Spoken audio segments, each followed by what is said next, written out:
I woke up abruptly, sweat dripping from my brow. I could feel the presence again. His presence. I looked around my room. I know I'm being watched.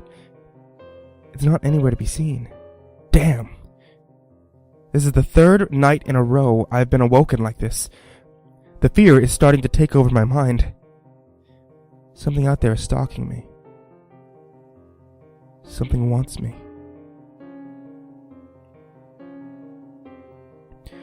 But I should back up and tell this from the beginning. I'm 16 years old and moved into this house with my family 7 years ago. It's about 30 minutes outside of town, so we're fairly isolated, and my parents love living out here. They say it's peaceful and pretty, and I hate it. Not as much during the day as during the night. I've always been scared of the dark. It's my #1 phobia. I hate not being able to see, and out here at night there's no light other than the moon and stars. No warm, comforting glow of street lamps, no headlights slowly moving up and down the streets, just a hazy darkness. And it's especially dark during the new moon. And that's when I first encountered it. That thing. I have a bunch of friends over, and after dark, we all decided to play some airsoft capture the flag. It was a new moon, which made it especially dark and creepy. No light pierced the inky blackness, except for the flashlight on the barrel of our airsoft pistols, and the occasional zip of glow in the dark airsoft pellets flying at their targets. We were all having a great time. I had grabbed the other team's flag and was rushing back to my base when I heard a sound that made my blood run cold. A scream of terror, coming from about 30 feet to my right. A flash of white was rushing away from the sound. I changed direction and rushed towards the noise, aiming my flashlight at the source of the sound. My friend Jacob was sitting in the dirt, holding his bleeding leg, obviously in pain. The cut was deep. Another friend, Matt, and I rushed him inside, where we sat on the edge of the bathtub and began to wash and dress the cut. We asked him what happened. He said some creature had scratched him. He didn't get a good look at it, but saw a flash of white.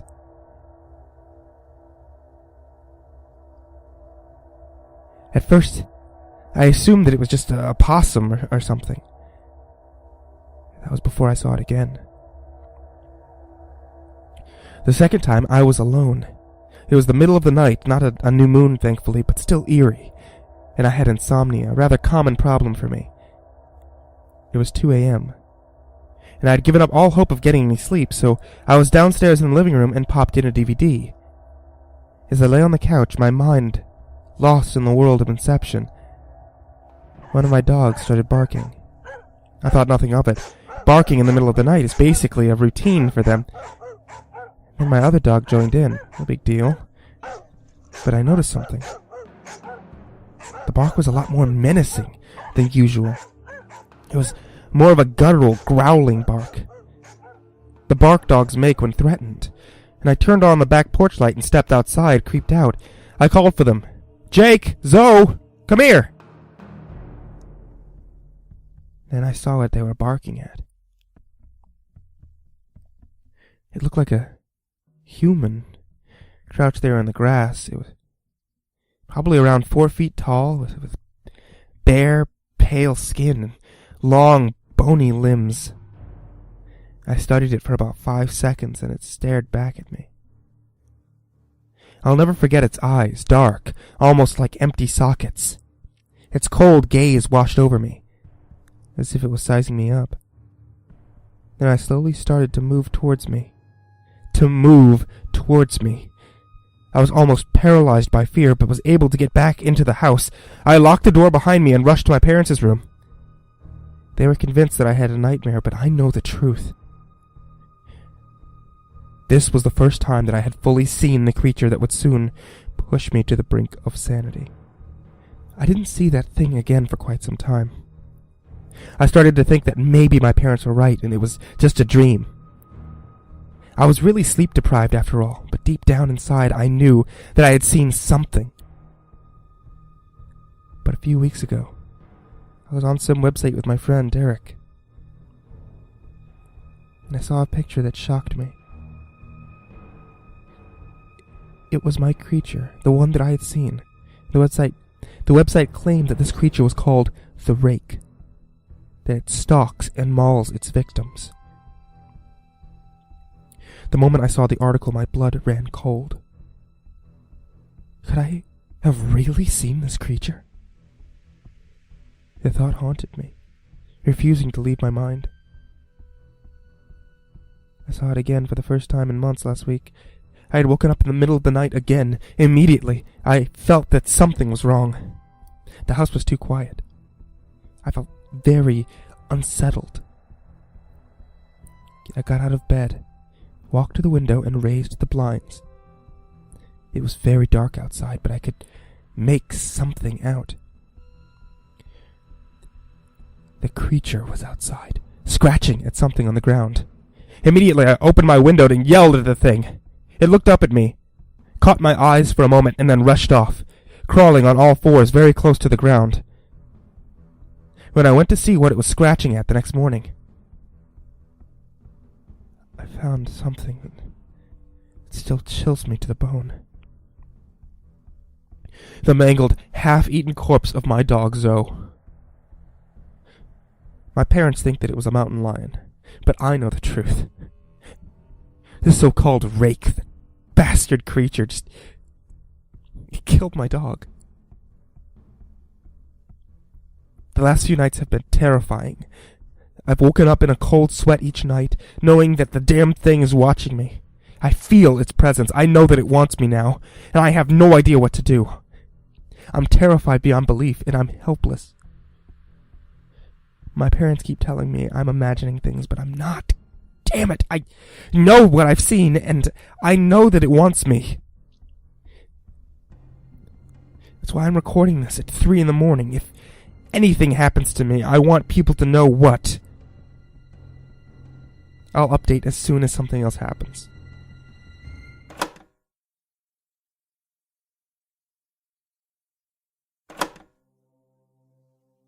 May 2nd, 2012. The last week was a whirlwind of terror. I'm constantly in fear now. I know it's always watching me around every corner, everywhere I go. Every night I feel its presence, some nights more than others, and I don't know exactly what it wants from me, but it is wanting something. I saw it again for the first time in a week today. I stayed home sick. I still feel like shit, and I think it's making me sick.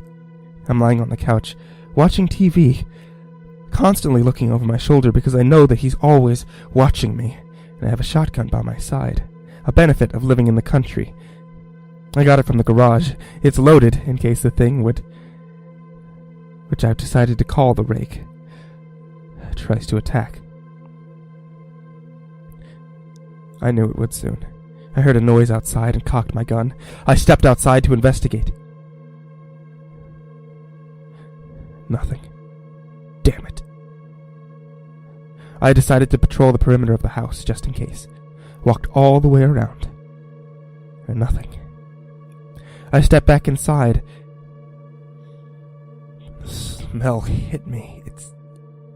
It was the stench of death, rotting. I held the gun out in front of me, slowly made my way up the stairs, and turned the corner into my room. It was crouching in the corner, facing away from me. It slowly tilted its head towards me. Then it spoke. It was a high, shrill voice. I'm not sure exactly what it said to me. I didn't hesitate to pull the trigger, but it moved almost at superhuman speed and barreled into me, knocking me down. I saw it jump off our second-floor balcony to the living room floor. I charged out of my door. My arm was bleeding bad, so I grabbed his shirt, pushed it into my arm to try to stop the blood. I rushed outside, the gun still in my hand. It was gone. "Go to hell!" I screamed. I stepped back inside and saw the blood. Not my blood. Its blood. I grabbed the dog that it hadn't killed, Jake, put his nose to the blood. He picked up the scent, started moving towards the woods near my house. I didn't think twice and followed. We rushed through the woods, around a mile away from the house. Jake started to whimper. I sent him back. This was my job. I started to explore the area, my fingers twitching on the trigger, terrified. After about an hour of searching, I saw something weird. A small area of ground that was different. It seemed covered up. I walked over and swept away the grass. I was right. There was a board under the grass. I pulled up the board, exposing a hole. A rusty old ladder led down. Against all better judgment, curiosity got the better of me, and I slung the shotgun over my back and lowered myself down. I was in a tunnel. It wasn't well lit. A few candles, but it was light enough to see a blood-smeared wall. The smell was awful. I could see paintings on the wall, disturbing things, stuff I never wanted to see. I walked through, towards the source of more light, and I could see a sort of room. And when I stepped in it, I wanted to throw up. There was animal parts all over the floor. On the walls. This must be its feeding room. I turned around, retching. There it stood. Right behind me. It reached towards me. And I blacked out.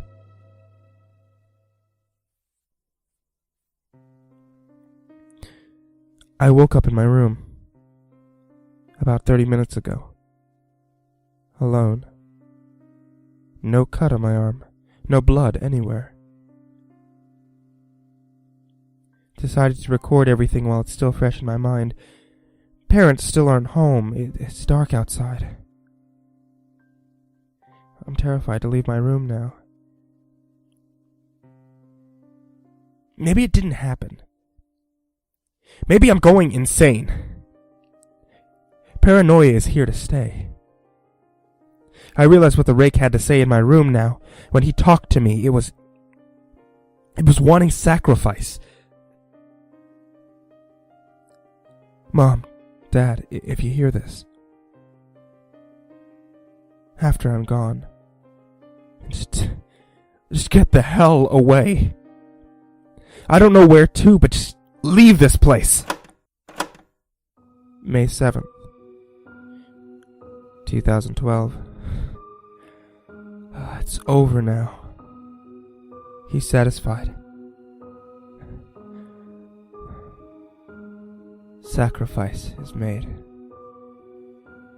And I'm alone. He was with me. Three nights. He just stands next to my bed, watches me, and sometimes he'll whisper to me. He told me that he wanted sacrifice. Bloody sacrifice. He said I just had to do it. I knew he was right. It didn't matter to me. I could be alone. My parents thought I was just going crazy. Little did they know. Little did they know. So, last night, I told him. I told him that I'd do it. And I'd give him a sacrifice. A good sacrifice. So he'll be happy. I told him to come with me. I wanted to show them the spot that I had found. They walked with me. Walked to the rake's hole, and I opened it up. I opened it up, and I pulled out a gun. I told them to get into it. They asked me what I was doing, so I told them that he wanted to see them, and they went into the hole, and we walked through the tunnel.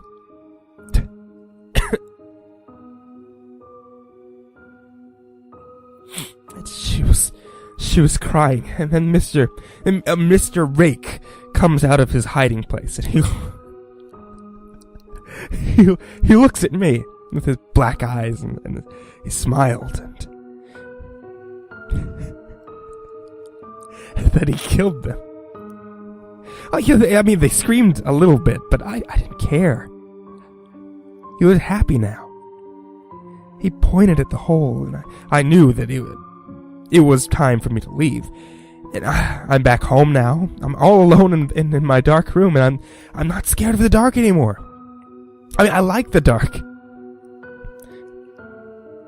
It reminds me of my friend. Of my friend the rake. I mean, I'm okay, Sam.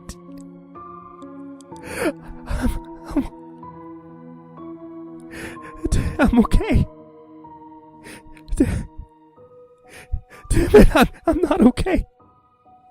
I led my parents to their death. I'm crazy. God, I have the gun to my head now. I'm gonna pull the trigger. I'm looking across my room and he's crouching there, smiling at me, telling me to do it. He's still hungry. He wants one more sacrifice.